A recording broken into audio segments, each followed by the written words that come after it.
Apa? Nah, ini lepas. Agak besar untuk video. Oh,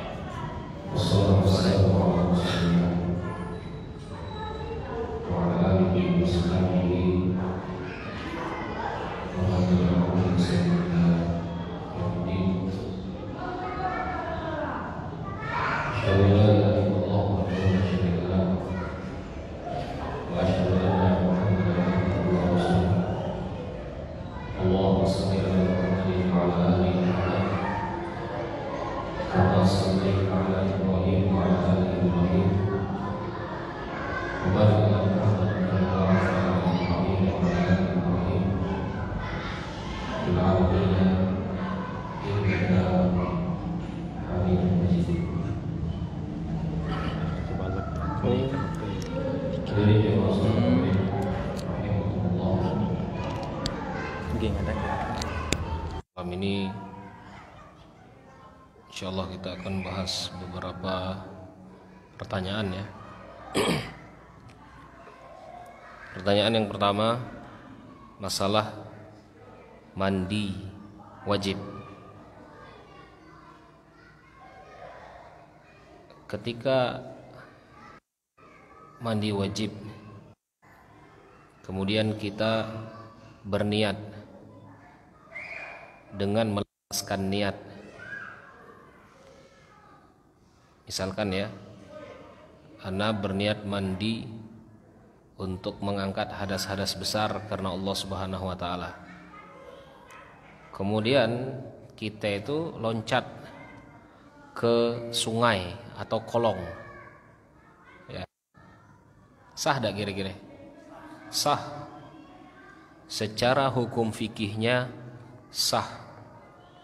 Karena pemahaman pengertian mandi itu adalah mengalirkan air ke seluruh tubuh. Maka ketika kita misalkan terjun ke sungai atau ke kolong itu tadi, ya, maka tetap sah. Kemudian tetap menggunakan pakaian atau hanya pakai celana dalam. Nah, ini bahaya nih. Ya. Jadi kalau kita mandi wajib di kolong ataupun di sungai, tetap gunakan pakaian dan menutup aurat. Pakai basen bahasa gitunya. Tetap menggunakan penutup aurat. Jangan kelak mentang-mentang ini mandi wajib harus kena bae dibukanya bajunya bur. Apalagi yang main telanjang bulat itu. Ya.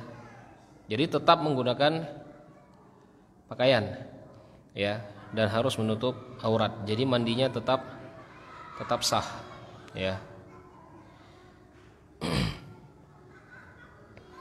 Kemudian pertanyaan yang kedua adalah hukum mempelai pengantin melempar bunga ke belakang yang ditangkap oleh para jomblo. Nah, ini yang bahaya. Kemudian keyakinan kita itu dapat kembang itu akan mendapatkan jodoh setelah itu. Apa hukumnya? Hukumnya praktek seperti ini tasyabbuh bil kuffar. Hukum prakteknya tasyabbuh bil kufar, menyerupai orang-orang non muslim. Karena ini diambil bukan dari adat kita, bukan diambil dari adat Islam. Adatnya Islam itu tidak pernah mempersulit dalam bab-bab nikah. Dan yang seperti ini biasanya kan resmi. Kembangan ditentukan. Ada tak dia nak ngeripat kembang yang dia dapat rumah kita ini? Kan tak deh. Ya, pakaiannya pun ditentukan. Gitu loh. Adat kita dalam masalah pernikahan dipermudah. Ya. Bahkan Rasulullah SAW itu memerintahkan untuk para wanita mempermudah maharnya. Rasulullah SAW memerintahkan untuk laki-laki memberikan yang terbaik dalam maharnya. Itulah tengok. Ya. Jadi laki-lakinya pun memberikan yang dia mampu. Perempuan tidak memberatkan laki-laki. Itu sunnah yang diajarkan Rasulullah sallallahu alaihi wasallam. Ya. Maka ketika misalkan melempar bunga, kebiasaan non muslim, tukar cincin, kebiasaan non muslim. Menggunakan cincin hukumnya mubah. Memberikan mahar berupa cincin hukumnya mubah. Tapi kalau tukar cincin ngecoplo, paham enggak? Dicoplo nih, jangan diusak-usak punyaku. Ya, ngecop. Arti kalau ada cincin, lah dicop nih. Padahal lo ada akad. Ya, adat siapa ini? Ini adat non muslim. Orang Islam itu barang itu lah punya engkau, kalaulah akad, dak pacak cop-cop, gitu loh.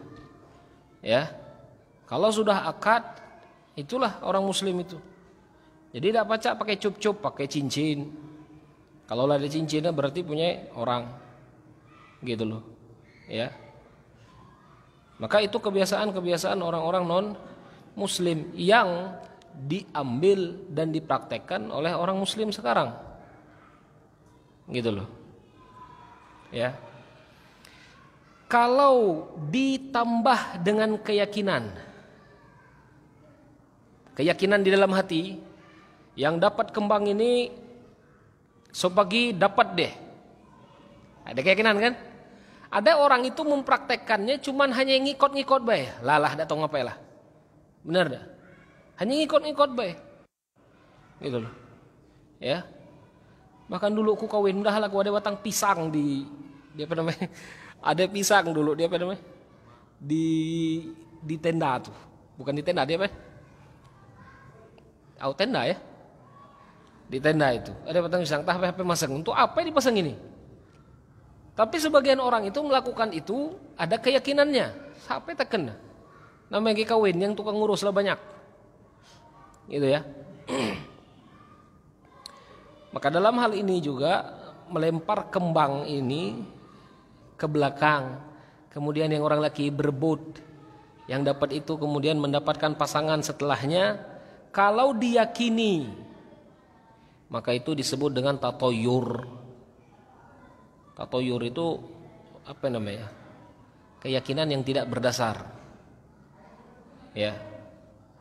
Dan Rasulullah SAW menyebutkan at-tatoyur syirkun. Tatoyur itu syirik. Tapi bukan berarti syirik murtad. Syirik dalam artian dia dosa besar. Dia meyakini sesuatu yang tidak dianjurkan dalam Islam. Gitu loh. Ya. Jadi hukumnya tidak boleh. Ya, hukumnya tidak boleh. Dan kalau dilakukan maka haram. Dan menyerupai orang-orang non muslim dalam hal ini. Ya. Kemudian selanjutnya, Cemana hukumnya? Sah atau tidak solat berjamaah dengan imam yang tidak mampu melakukan gerakan solat secara sempurna? Misal, saat duduk tidak mampu duduk dengan sempurna, pantat tidak menyentuh kaki atau lantai karena uzur, pernah patah kaki, atau namun ada makmum yang sebenarnya bisa menjadi imam yang mampu mendatangkan gerakan secara sempurna dan juga ilmu dan bacaan Al-Qur'annya. Sah atau tidak? Kalau ditanya sah atau tidak, sah. Afdol dak? Dak de afdol. Ya. Kalau di belakang itu ada yang mampu mendatangkan rukun secara sempurna, bacaan Al-Qur'annya juga bagus. Ya. Tapi yang dikedepankan itu adalah orang yang tidak mampu mendatangkan gerakan secara sempurna. Maka secara afdoliyah maka kurang afdol. Tapi ditanya sah atau tidak, sah. Ya, kalau ditanya sah atau tidak, sholatnya tetap sah. Ya, seperti itu. Terus, saya mau bertanya tentang turnamen online. Wah nih, kayak turnamen game. Turnamen kan game hame baik lah. Yang saya tanyakan adalah, misal saya mengikuti turnamen dengan membayar. Apakah itu judi atau tidak? Judi. Judi itu. Ya. Satu lagi.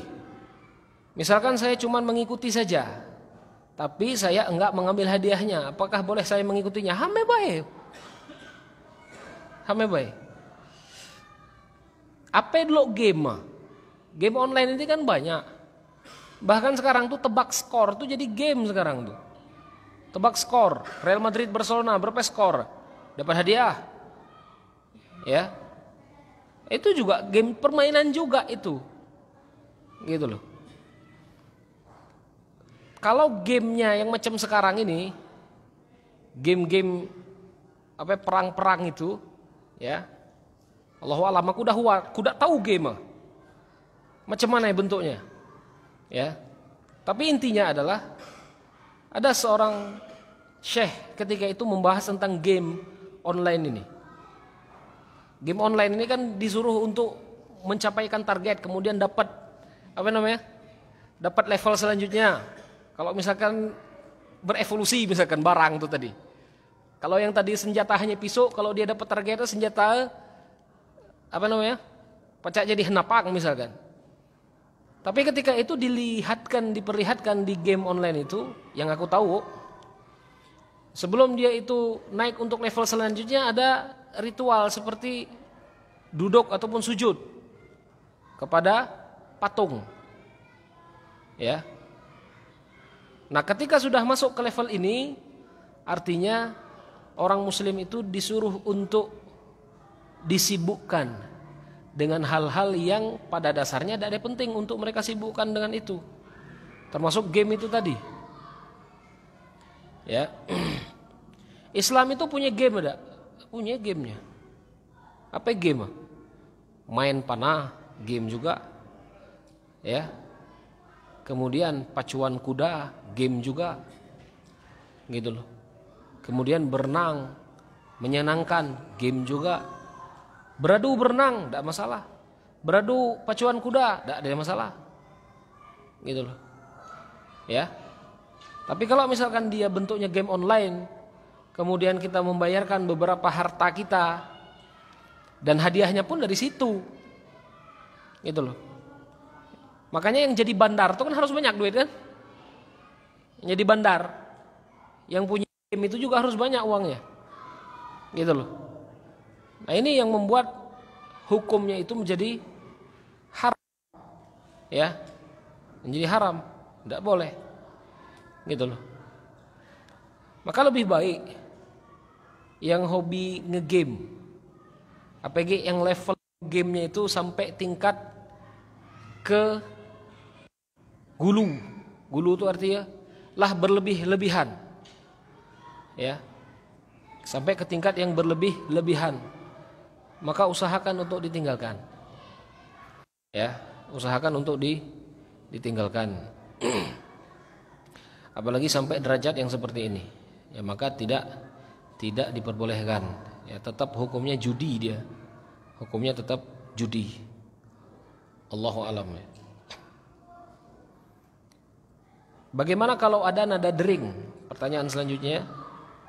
Ada nada dering HP berupa suara azan atau lantunan ayat suci Al-Quran.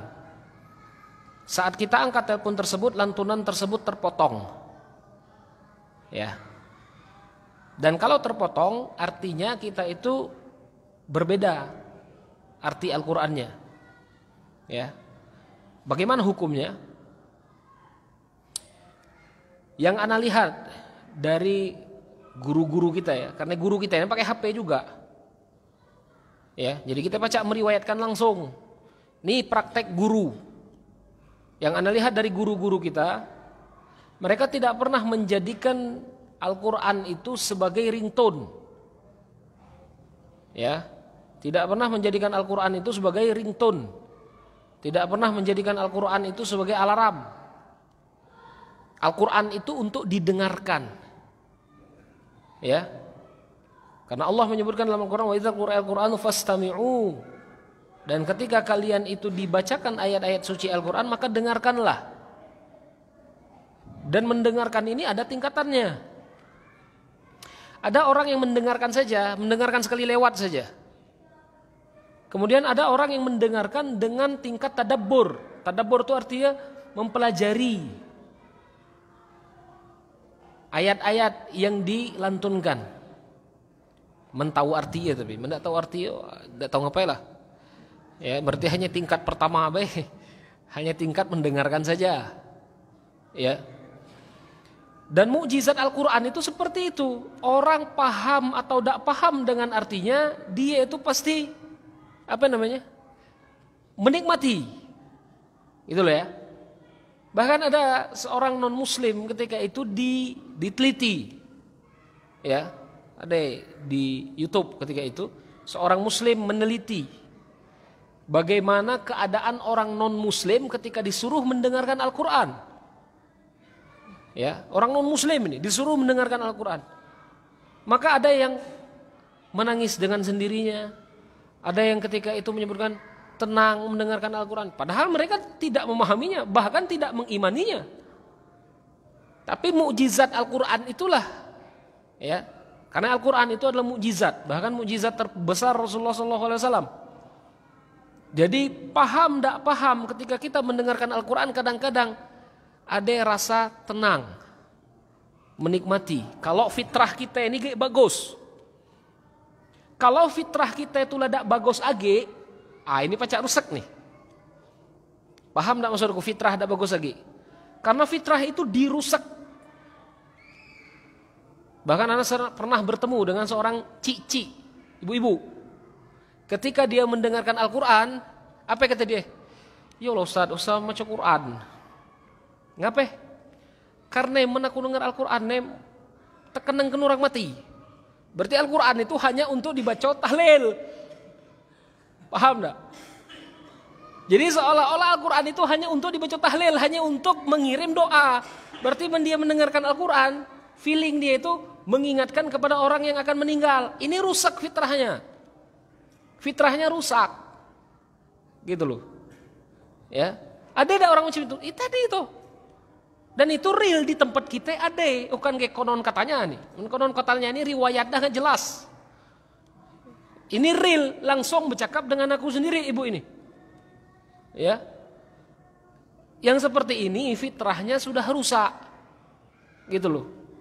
Ketika fitrah sudah rusak, maka dia tidak dapat merasakan mukjizat Al-Quran itu sendiri. Gitu loh ya. Tidak baca. Kemudian Al-Quran ini di dalam Al-Quran, dalam ayat itu sendiri ya disebutkan inna sanulqi alaika qaulan thaqil. Al-Quran ini pada dasarnya qaul yang berat, azim, agung. Bahkan Rasulullah SAW ketika pertama kali mendengarkan Al-Quran itu berkeringat dingin, berbutir-butir. Dikarenakan Al-Quran ini sangat agung sekali. Maka ketika Al-Quran itu sangat agung, harus ada sikap bagaimana cara mengagungkan Al-Quran. Salah satunya adalah dengan cara tidak menjadikannya ringtone. Nah itu dia. Ya, jangan kalau nanya dalil. Tidak ada HP di zaman Rasulullah. Tidak ada larangan. Nah, ini yang haro nih. Yang haro nih yang macam ni. Ya. Karena ada beberapa poin yang harus kita miliki. Kenapa hukum itu sampai keluar seperti itu? Dan praktek guru agama sendiri itu yang ana lihat. Mereka tidak pernah menjadikan Al-Quran itu sebagai ringtone. Bukan berarti tidak cinta Al-Quran. Al-Quran orang tutulah di sini nih. Kita nih kadang-kadang ringtone supaya Al-Quran. Oh, dia ada HP deh. Ikut kajian di mana dia? Nah, ini sakit nih. Ya, ini sakit yang macam ini nih. Ya. Ku sendiri alarm bunyi ayam, bukan kayak bunyi Al-Quran. Kalau aku sendiri ya. Jadi lebih baik Al-Quran jangan dijadikan ringtone atau alarm sebagai bentuk pengagungan kita terhadap Al-Quran itu sendiri.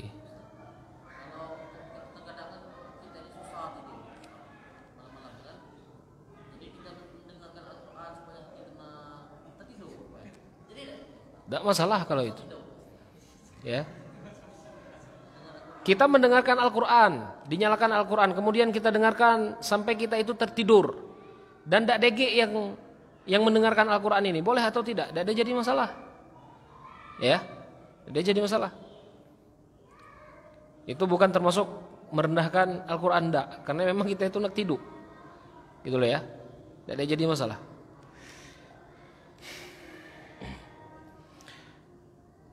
Bolehkah mendengarkan lagu tanpa alat musik? Lagu apa? Satu-satu tuh. Aku sayang ibu, tidak masalah mentu insyaallah. Tapi kalau lagu-lagu galau ini yang mood peneng kepala ini. Ya.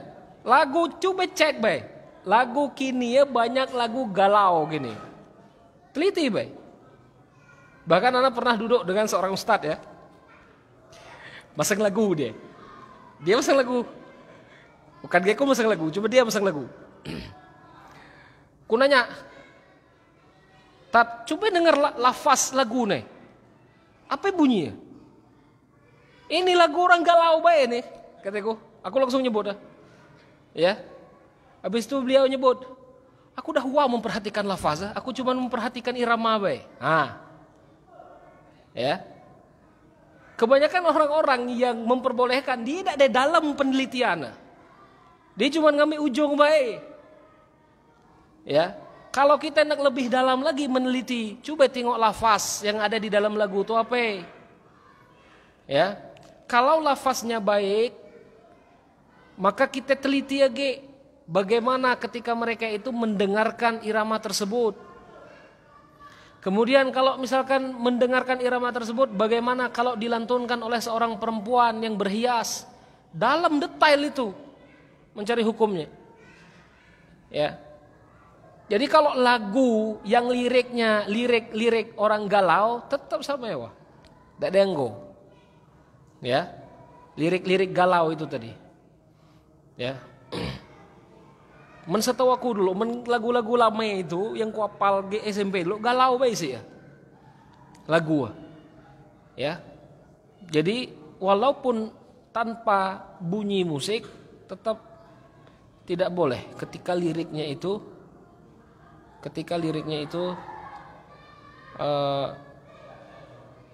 diharamkan Allah Subhanahu wa taala. Apa dalilnya? Dalam Al-Qur'an disebutkan ya, wa minan nasi mayashtari lahwal hadis. Sebagian dari manusia itu membeli perkataan-perkataan yang tak ada nilainya. Lagu kalau dibanding dengan Al-Quran sebanding tak? Jauh tak? Jauh kan? Tapi kita ini lebih senang mendengarkan lagu atau senang mendengarkan Al-Quran? Jujur kita, tidak usah sok-sok Al-Quran, sok-sok itu namanya. Ya, coba jujur di dalam hati kita masing-masing, baik. Kita suka mendengarkan Al-Quran atau lebih suka mendengarkan lagu? Tidak usah ngejawab padaku, jawab hatinya masing-masing. Kalau kecondongan kita lebih suka mendengarkan lagu, sakit kita, ada penyakit. Oh, dan ketika mendengarkan Al-Quran kita tuh lebih condong ke malas, berarti kita sakit, gitu loh ya. Dan kalau orang sudah sering mendengarkan Al-Quran, secara otomatis kelak lagu yang dia sering dengarkan itu akan hilang sendiri, gitu loh, ya. Bahkan terasa aneh, bunyi apa boleh ini, ya. Anak ketika lama duduk di majelis hadis ya, masuk ke angkot, ada bunyi lagu Sudan, saya bilang tuh peneng kepala, bunyi apa lah ini. Peneng rasanya, mana bahasa ada deh, apal juga, ya. Jadi peneng kepala, karena tidak biasa lagi mendengarkan, gitu. Tapi dicobai, ya, dicobai.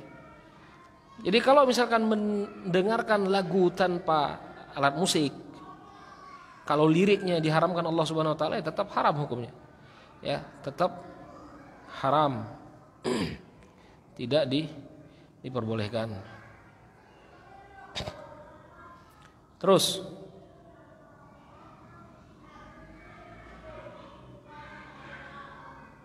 Apa benar saat orang melakukan ijab kabul, disitulah pintu langit ketujuh dibuka dan malaikat mendoakan. Nah, disitulah disuruh kita berdoa untuk memunajat doa. Soheh tak? Ketika kita ijab kabul, pintu langit ketujuh dibuka. Allahu alam ya. Aku dah denger. Ya, aku dah denger. Tapi ketika misalkan kita melakukan ijab dan kabul, ya, Rasulullah SAW itu pernah menyebutkan seperti ini. Sesungguhnya kalian itu melakukan ijab dan kabul untuk menghalalkan sesuatu yang Allah haramkan. Ketika sesuatu yang engkau halalkan itu engkau ambil tanggung jawabnya, maka kata Rasulullah SAW, ketahuilah dan bertakwalah kalian atas hak-hak perempuan. Nah, itu kata Rasulullah. Ketika kita mengucapkan ijab kabul tersebut, Rasulullah itu memperingatkan kita, hati-hatilah kalian terhadap hak-hak perempuan, kata Rasulullah. Ya. Jadi kalau misalkan apakah malaikat terbuka 7 pintu langit, Allahu a'lam. Tapi Rasulullah SAW itu mendoakan orang-orang yang menikah. Didoakan. Ya. Barakallahu lakuma wa baraka alaikuma ma bainakuma fil khair. Doa Rasulullah diriwayatkan oleh Imam Tirmizi. Semoga Allah berkahi kalian. Ya. Dan Allah memberkahinya dengan seorang anak untuk kalian berdua. Wa jama'a bainakuma fil khair, dan mengumpulkan kalian dalam kebaikan-kebaikan. Doa Rasulullah SAW untuk orang yang menikah. Ya. Jadi ketika Rasulullah SAW mendoakan, maka di situ ada sunnah. Sunnah bagi kita mendoakan, ya, dan juga sunnah bagi kita berdoa supaya istri kita yang kita akad inilah yang terbaik untuk kita, dan kita diberikan yang terbaik dari istri yang kita akad tersebut. Ya, kalau ditanya apakah 7 pintu surga terbuka, 7 langit terbuka, Allahu alam. Ya, Allahu a'lam.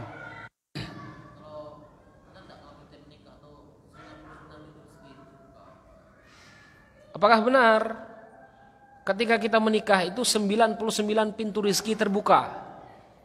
Aku mendi patok nih yang haro nyebut 99 7 pintu surga. Aku haro nyebut macam itu. Tapi Al-Quran itu menyebutkan seperti ini. Kalau kalian itu miskin, ini Al-Quran ya bahasanya. Kalau kalian itu miskin, yugnikumullahu min fadlihi.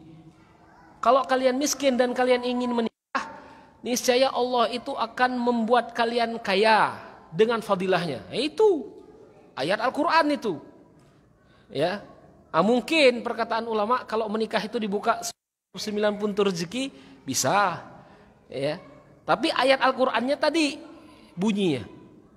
Kalau kita itu tidak ada berduit, tapi kita berusaha untuk menikah, Allah yang akan memperkaya kita. Tapi ingat memperkaya ini bukan dengan angan-angan, paham? Dengan tamanni. Oh ya Allah, bila lakukan kayak macam itu. Nak berusaha juga, gitu loh ya. Dia nak berusaha juga. Dia memperjuangkan itu untuk menikah maksudnya. Insya Allah Allah berikan jalan. Ya, itu dia. Itu bunyi ayatnya. Jadi ketika kita menikah, maka istri itu yang akan menjadi salah satu pintu rizki untuk kita tadi, ya. Ini seperti itu. Kalau ditahdid, kalau ditakar 99 pintu rezeki, Allahu alam, ya. Tapi intinya itu menjadi sebab Allah itu membukakan rezeki bagi kita, ya.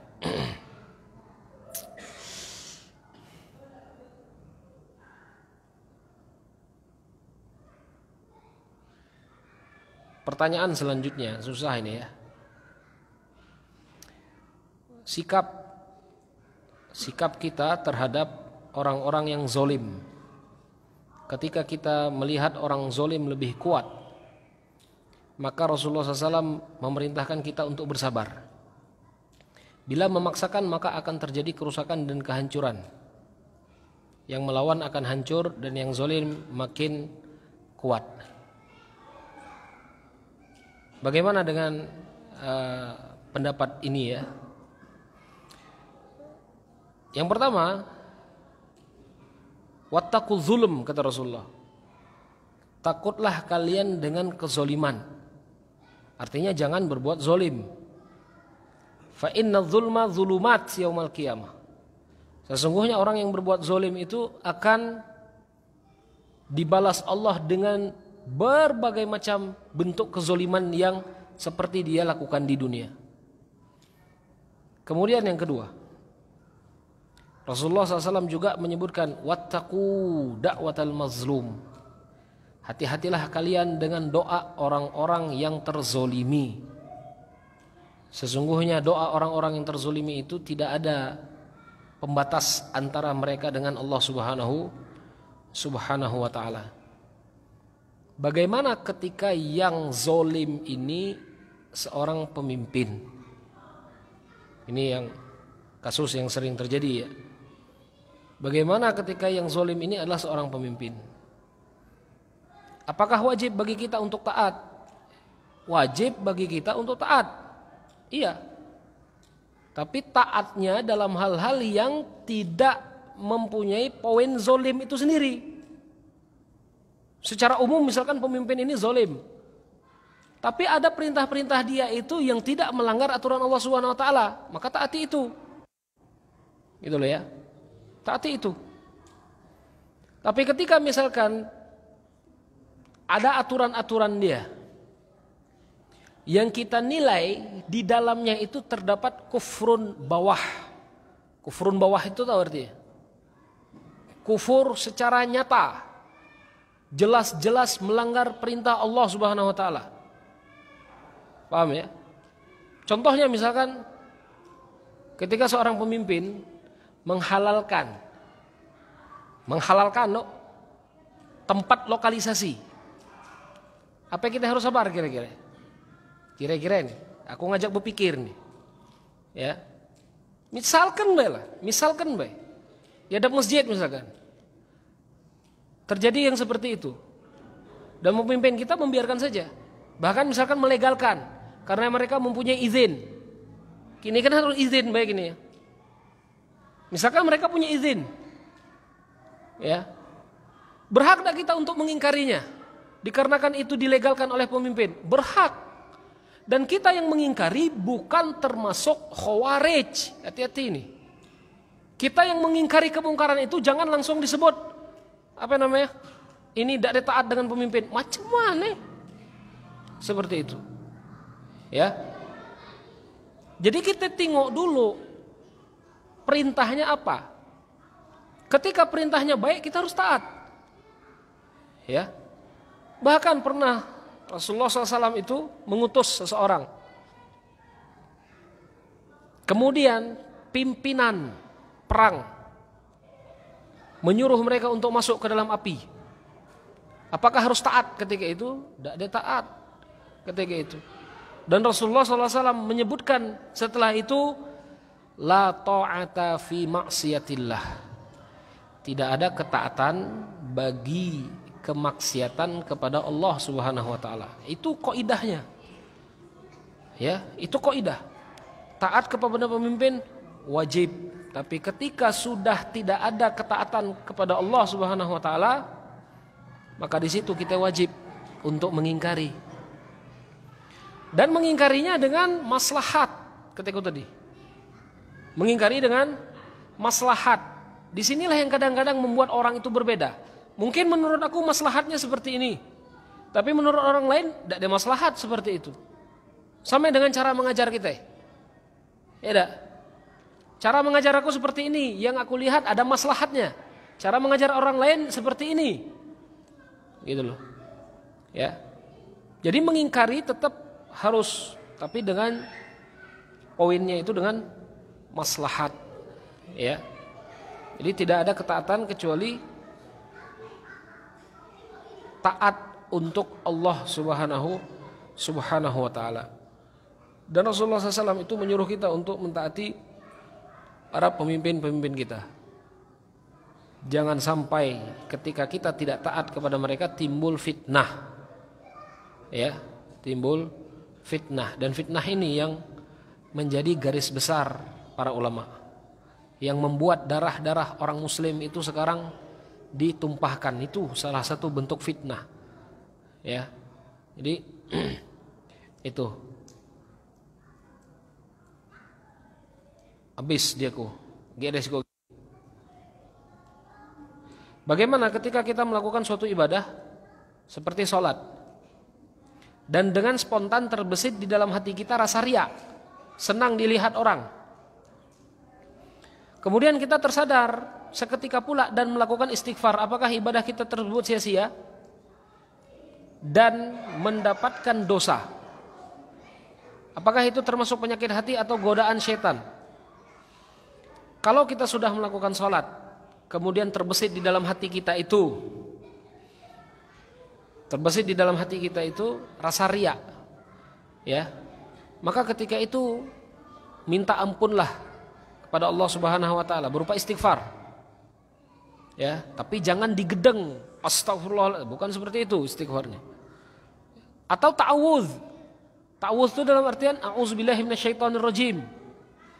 Ya, itu yang dipraktekkan Rasulullah SAW ketika beliau terganggu dengan syaitan di dalam sholatnya.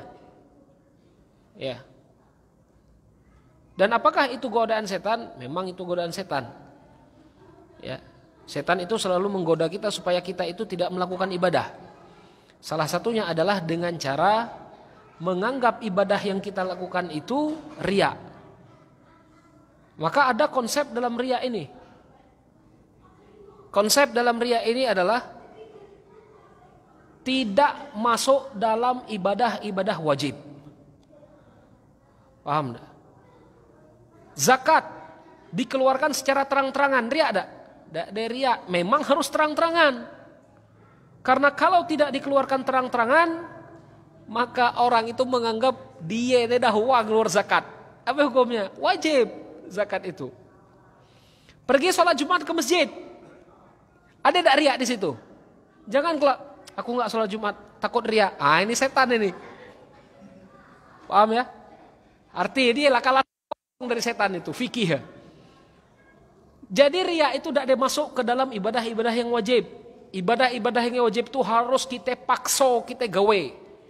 Biarlah dalam hati itu setan berkata misalkan, karena sholat hanya untuk riya. Tidak, paksa ibadah-ibadah yang wajib itu. Ya, jadi sholat Jumat, sholat 5 waktu ke masjid, mengeluarkan zakat terang-terangan, zakat wajib ya. Kemudian melakukan ibadah haji terang-terangan, ya, itu tidak ada masuk bab riya. Ya, itu tidak ada masuk bab riya. Adapun misalkan dia itu bangga dengan ibadah wajib yang dia kerjakan, ujub itu namanya. Ujub. Berbangga-bangga dengan ibadah.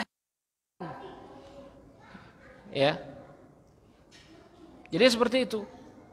Adapun ibadah yang sunnah, maka dianjurkan untuk disembunyikan. Disembunyikan ibadah-ibadah sunnah itu. Sedekah sunnah, sembunyikan. Ya, tahajud, sembunyikan. Ibadah-ibadah sunnah yang lainnya. Bahkan Imam Ibnu Abbas pernah menyebutkan bahwasanya melakukan ibadah sunnah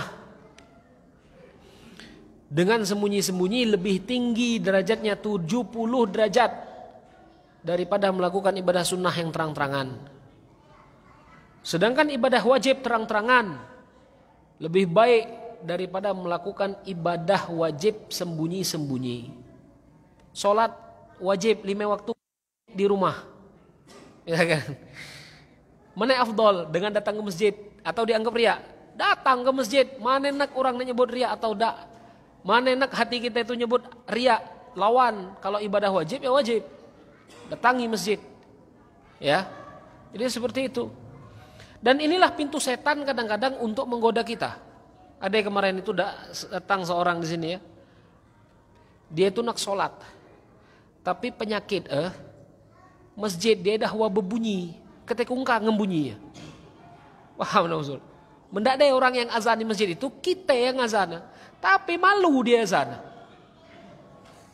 Ngapa? Takut disebut riak tadi. Kan penyakit ini.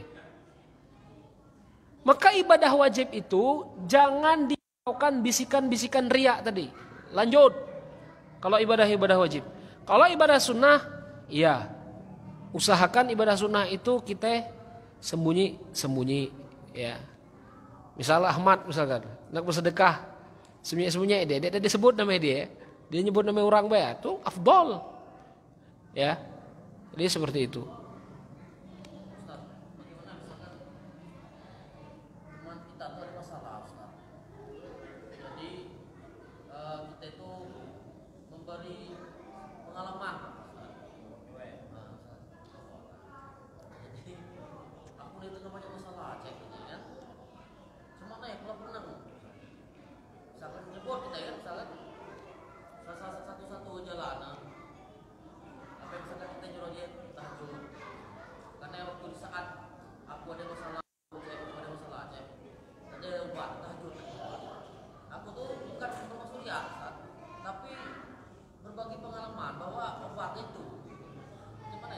Tidak masalah.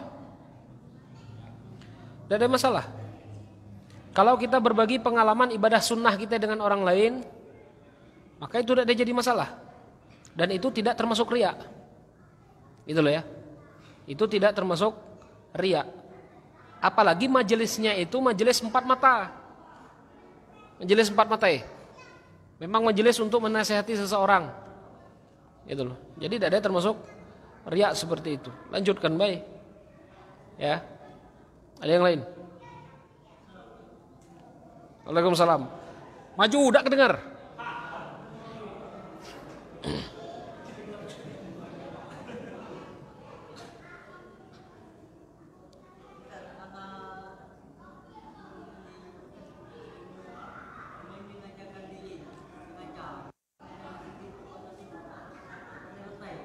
Apa?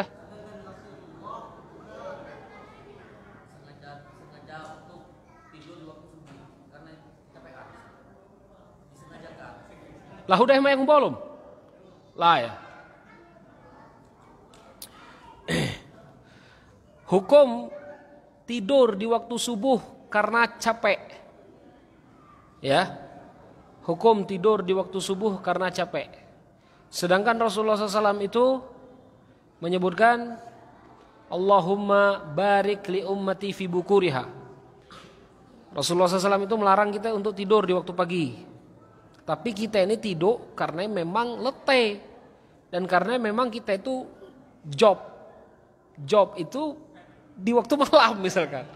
Oh, misal job kita ini memang di waktu malam. Contoh lah misalkan, kita dapat gawe jadi satpam, jago malam. Benar tak? Yang mewajibkan kita itu melek. Ya. Aku dulu jago malam. Di pondok pesantren itu kalau ke tempat bagian keamanan tidur, tidak ada dapat ini ya, surat izin, tidak ada masuk kelas. Kok masuk kelas lah. Ya. Dididik di situ bahwasanya ketika kita piket itu harus melek ya. Ketika itu. Maka dalam akad seperti ini, ketika kita menerima gaji dan kita itu harus berjaga malam di situ, maka kita lakukan dengan sebaik-baiknya. Ya, kita lakukan dengan sebaik-baiknya.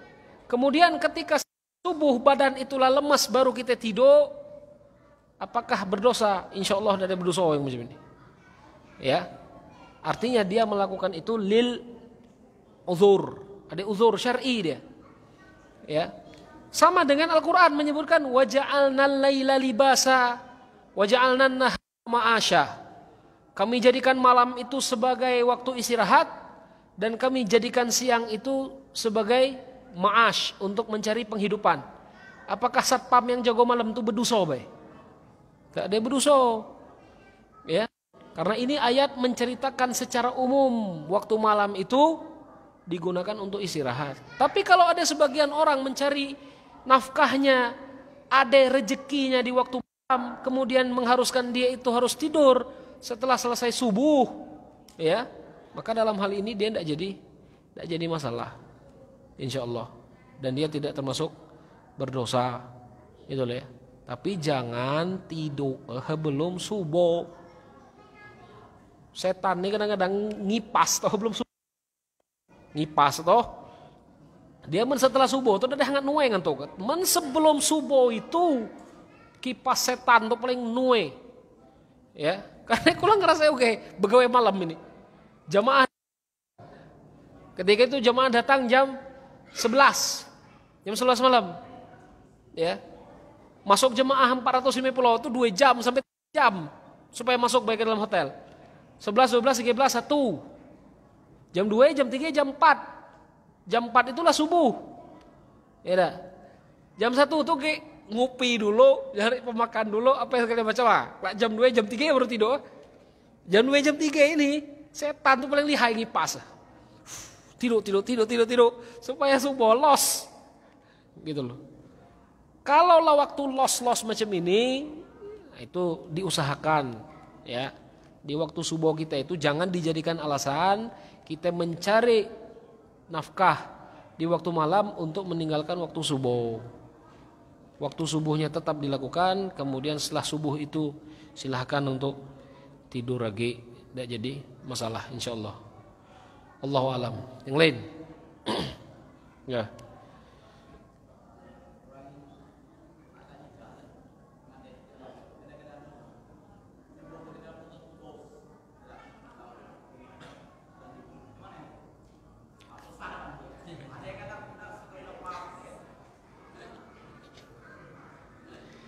Dalam akad nikah, kalau terputus-putus, sah dak akad? Sah.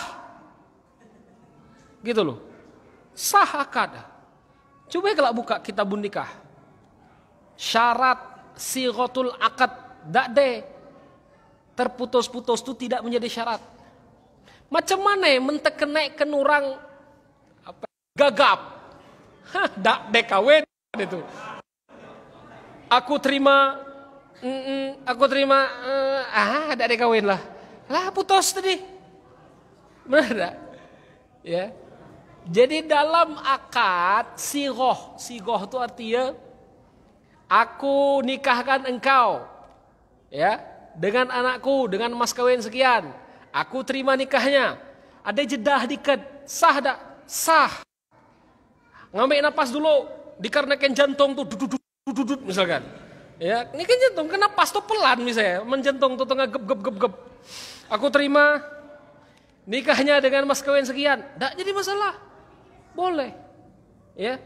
Bahkan kalau orang itu tidak bisa berbicara, macam mana dia kawin? Ini dibahas dalam bab fikih. Ya. Dia tidak tahu bercakap tapi ada syahwat. Macam mana? Kira-kira dia kawin. Kada pacak nyebut sigotul akad. Tidak usah kawin lah. Oh balak pacak nih. Ya.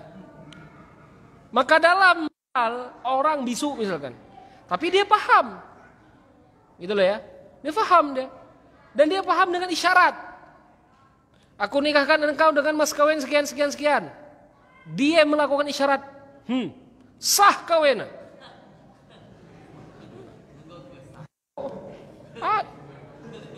Serius ini. Ya. Tapi benih nyebut macam ini, apa maksudnya? Ini yang kira sohih deh. Oh, sohih dah. Kalau dia isyarat, tidak sesuai isyaratnya itu. Diperiksa, apakah kawan ini sohih atau tidak. Mana ada hangat sohih. Jangan gila dikawinkan kawan.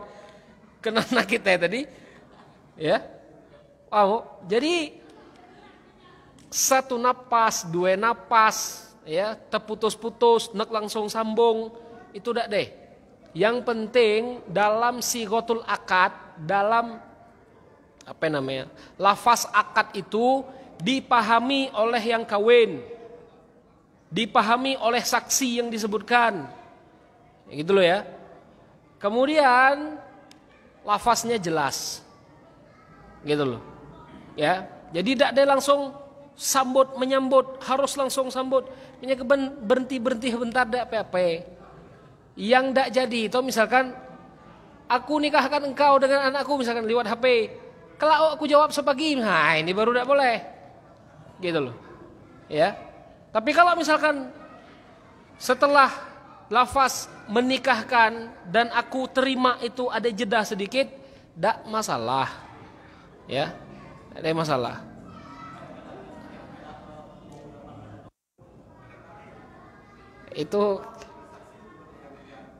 Itu yang mempersulit itulah kadang-kadang. Ya, makanya kemarin yang aku saksiin adalah kali akad lah selesai. Ya, sekali akad be. Bahkan dalam lafaz itu carilah lafaz yang paling mudah. Gitu loh ya. Tidak ada standar baku. Karena pakai bahasa Arab boleh. Menurut ustaz biasa pakai bahasa Arab baik. Zawwajtuka bi ibni, bi binti misalkan. Aku menikahkan engkau dengan anak, dengan putriku. Dengan mas kawin berapa? Bi mahren apa? Gitu loh. Duit. Ya, disebutkan.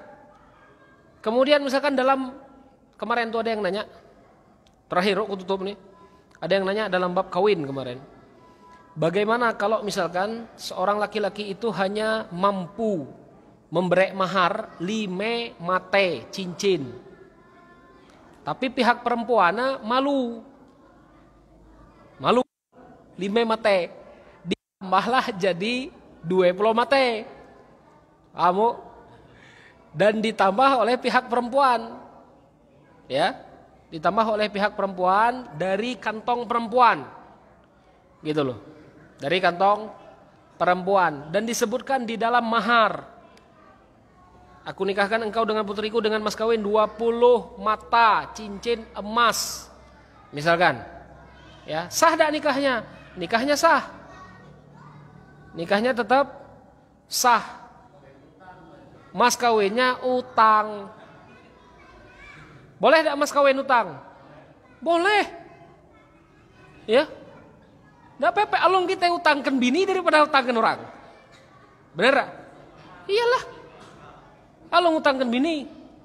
Aku berek mas kawin hapulau mate cincin emas. Tapi kalau aku mayar pas kula begawai. Nak dak cewek? Nak dak pepe. Nggak ada jadi masalah. Cuman menkini ya. Mendi persen ton 0,01% lah mana. Ya, menkini ya. Ada barang kita deh. Nggak ada nak apa lagi utang. Gini aja itu. Di zaman kita sekarang ini, ya. Allahu a'lam. Insyaallah nanti lanjut di hari Senin ya. Besok kita kosong. Mudah-mudahan apa yang kita bahas menjadi manfaat dan berkah dari Allah Subhanahu wa taala. Kita tutup dengan kafaratul majlis. Subhanakallahumma bihamdika asyhadu an la ilaha illa anta astaghfiruka wa atubu ilaih. Assalamualaikum warahmatullahi wabarakatuh.